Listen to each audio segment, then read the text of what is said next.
गांव की एक छोटी सी झोपड़ी जिसकी छत से बारिश में पानी टपकता था। गर्मियों में दीवारें तपती थीं और सर्दियों में ठंडी हवा भीतर घुस जाती थी। उसी झोपड़ी में एक लड़का पैदा हुआ था, अनुज।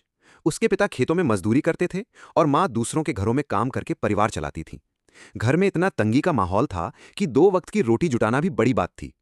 लेकिन अनुज के पास गरीबी से बड़ी चीज थी, सपने।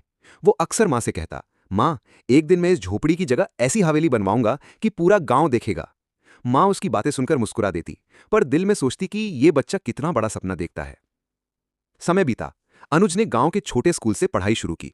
किताबें खरीदने के पैसे नहीं होते थे तो वो दूसरों की पुरानी किताबें इकट्ठा करता। जब रात होती तो मिट्टी की दिए की रोशनी में पढ़ाई करता। कई बार दिए का तेल खत्म हो जाता तो चांदनी में बैठकर पढ़ लेता। गांव वाले मजाक उड़ाते, झोपड़ी वाला बच्चा हवेली का सपना देख रहा है। लेकिन अनुज उन बातों को अनसुना करके और मजबूत हो जाता। पढ़ाई खत्म होने के बाद अनुज शहर चला गया। शुरुआत में उसके पास खाने तक के पैसे नहीं थे। चाय की दुकान पर काम किया, बर्तन धोए, अखबार बेचे, जो मिला वो किया। दिन भर काम और रात को पढ़ाई।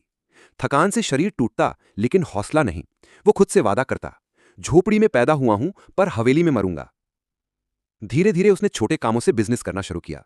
सबसे पहले अनाज बेचने का छोटा कारोबार शुरू किया। शुरू में घाटा हुआ।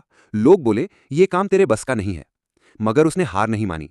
ईमानदारी और मेहनत से उसने ग्राहकों का भरोसा जीता। उसके बाद कपड़े का कारोबार शुरू किया, फिर कंस्ट्रक्शन लाइन में कदम रखा। एक एक कदम बढ़ाते हुए उसका नाम फैलने लगा। कभी गांव वाले जो हंसते थे वही अब गर्व से कहते, अनुज हमारा बेटा है। उसका बिजनेस इतना बड़ा हुआ कि वो सैकड़ों लोगों को रोजगार देने लगा।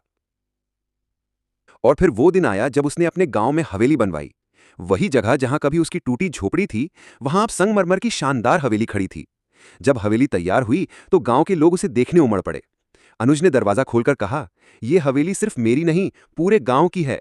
कोई भूखा सोए तो यह हवेली अधूरी है। कोई बच्चा बिना पढ़ाई के रह जाए तो यह हवेली बेकार है। आज उसकी हवेली सिर्फ पत्थरों और दीवारों से नहीं बनी थी, बल्कि मेहनत, संघर्ष और सपनों की नींव पर खड़ी थी। वो झोपड़ी से निकला लड़का अब हवेली का मालिक था, पर उसका असली वैभव दूसरों की मदद करने और गांव का सहारा बनने में था। Please like, share and subscribe करना ना भूलें। Thank you.